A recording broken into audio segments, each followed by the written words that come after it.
There was a day in the history of the West when if you offended not only Christ, but even the Pope, you'd be guillotined or hanged or burned at the stake in 2 minutes. At a time when the sacred was the most important thing in Western civilization. Then the West decided to take another path. Had its own freedom. Nobody coerced it.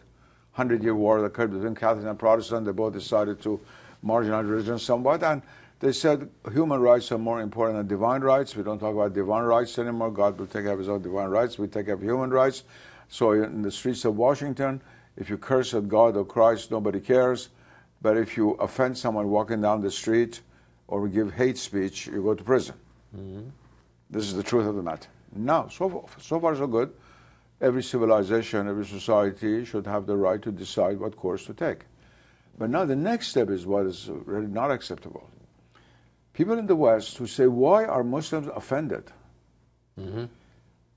Are following, by the logic of things, a purely colonial attitude, saying whatever we do is right. And since we decided to put God aside and make humans the center of existence, and imprison people for offending human beings but not for God, what right do you have not to do the same? You must do the same thing. If you don't do the same thing, if you still get angry, you're backwards, savages, medieval, all the things that were even said in the United Nations recently by some people against the Islamic world.